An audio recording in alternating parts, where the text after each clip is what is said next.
पता है, हर डरावनी कहानी के पीछे सिर्फ डर नहीं होता। असल में उसके पीछे छिपी होती है एक बहुत गहरी मानवीय इच्छा। आज की इस पड़ताल में हम कुछ ऐसी ही कहानियों की तह तक जाएंगे और ये देखेंगे कि कैसे हमारी अतृप्त इच्छाएं, हमारी अधूरी ख्वाहिशें हमें जकड़ लेती हैं और उनसे आज़ादी कैसे मिल सकती है। तो आइए शुरू करने से पहले खुद से ही ये सवाल करते हैं, वो कौन सी ऐसी जंजीरें हैं, कौन सी अधूरी ख्वाहिशें हैं जो हमें आगे बढ़ने से रोके रखती हैं। ये कहानियां सिर्फ भूत प्रेत की नहीं है, ये तो हमारे अंदर के खालीपन का एक आईना है। तो हमारी पहली कहानी शुरू होती है सूर्यकांत से, एक ऐसा इंसान जो कर्ज के बोझ तले बुरी तरह दबा हुआ था। एक ऐसी हालत जिसे आज शायद कई लोग समझ सकते हैं, और वो जल्दी अमीर बनने के लिए किसी भी हद तक जाने को तैयार था। ये कहानी है लालच की, शॉर्टकट की और उसकी एक बहुत ही भयानक कीमत की। तो हुआ ये कि सूर्यकांत, जो एक होटल में वेटर था, अपनी जिंदगी से एकदम तंग आ चुका था। और तभी उसे एक पुरानी मना की हुई किताब मिली जिसमें लिखा था यक्षिणी को बुलाने का, उसे सिद्ध करने का तरीका। उसे लगा कि उसकी सारी मुसीबतों का हल बस यही है। और फिर क्या था, उसने 41 दिनों तक शमशान में एक बहुत ही खतरनाक साधना शुरू कर दी। और फिर साधना के 41वें दिन यक्षिणी प्रकट हुई। उसने सूर्यकांत को बेशुमार दौलत देने का वादा किया, लेकिन साथ में एक बहुत ही भयानक शर्त भी रखी। ये सौदा सिर्फ दौलत का नहीं था, ये तो उसकी आत्मा का सौदा था। अब यक्षिणी का कब्जा पूरी तरह से उस पर था। मतलब सूर्यकांत ने जो सपना देखा था, हकीकत उसकी एकदम उल्टी निकली। हाँ, वो अमीर तो बन गया, लेकिन उसने अपनी आजादी खो दी, अपना प्यार खो दिया। उसकी जिंदगी एक खूबसूरत सोने के पिंजरे जैसी हो गई, जहां सब कुछ था सिवाय खुशी के।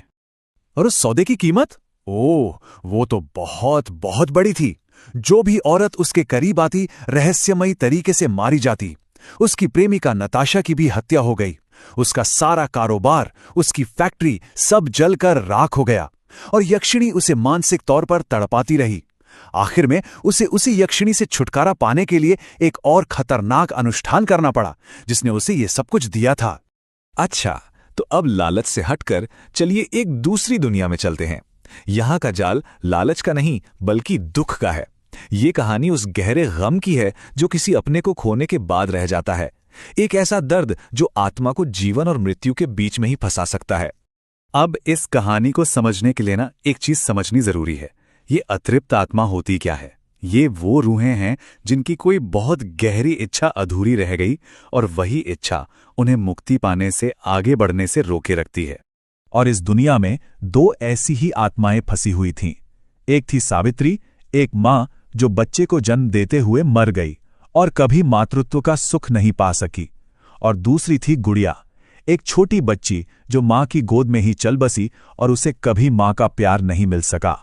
दोनों की जरूरतें एक दूसरे का आईना थीं। और यहीं पर देखिए कहानी का सबसे शानदार मोड़ आता है। जब उस मां को वो बच्ची मिली और बच्ची को मां, तो दोनों की अधूरी इच्छाएं पूरी हो गईं। उन्होंने एक दूसरे के दर्द को समझा और उसी हमदर्दी में, उसी करुणा में उन्हें मोक्ष मिल गया। कभी कभी हमारी जंजीरों की चाबी हमारे पास नहीं, किसी और के पास होती है। लेकिन एक मिनट, उन आत्माओं का क्या होता है जो सिर्फ दुखी या भटकी हुई नहीं है? मतलब जो सच में बुरी है? क्या उनके लिए भी कोई उम्मीद है? हमारी तीसरी कहानी इसी भयानक सवाल का जवाब देती है। तो अतृप्त आत्माओं की इस दुनिया में धनंजय नाम का एक नया शख्स आता है। वो खुद को एक बेकसूर पीड़ित की तरह दिखाता है। कहता है कि उसे एक हत्या के लिए गलत तरीके से फंसाकर फांसी दे दी गई थी। सब उसकी कहानी सुन रहे थे, लेकिन तभी एक लड़की जो अब तक चुपचाप कौड़ियां गिन रही थी, वो खड़ी होती है और सच सबके सामने आ जाता है। वो हितल थी, वही 14 साल की लड़की जिसका धनंजय ने बेरहमी से कत्ल किया था, और वो सालों से उसी का इंतजार कर रही थी। और उसके इस घिनौने अपराध की सजा मौत से भी बदतर थी। बाकी आत्माओं ने उसे श्राप दिया कि उसे 10,400 सालों तक अंधेरे में तड़पना होगा, और वो भी तब जब इस ब्रह्मांड की हर एक आत्मा को मोक्ष मिल चुका होगा। ये एक रूहानी न्याय था जो दुनिया की किसी भी सजा से कहीं ज्यादा भयानक है। तो इन सारी कहानियों से हम सीखते क्या हैं? ये हमें अपनी जंजीरों को तोड़ने के अलग अलग रास्ते दिखाती हैं, चाहे वो जंजीरें लालच की हों, दुख की हों, या फिर ऐसी बुराई की जिसे माफ नहीं किया जा सकता। तो अगर हम देखें, तीनों कहानियां हमें तीन बिल्कुल अलग अलग रास्ते दिखाती हैं। सूर्यकांत ने लालच का जाल बुना और उसे तोड़ने के लिए एक बहुत ही कठिन रास्ते से गुजरना पड़ा। सावित्री और गुड़िया दुख में फंसी थी और उन्हें आपसी हमदर्दी से मुक्ति मिली। और धनंजय, जिसकी बुराई की कोई माफी नहीं थी, उससे मिला कमीना खत्म होने वाला न्याय।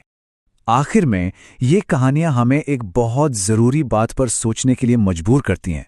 ये सिर्फ मनोरंजन नहीं है, ये हमारे समाज और हमारी अपनी इच्छाओं का एक प्रतिबिंब है, एक आईना है। तो सवाल ये है कि जब हम इन कहानियों में झांकते हैं तो हमें अपनी परछाई में क्या दिखाई देता है?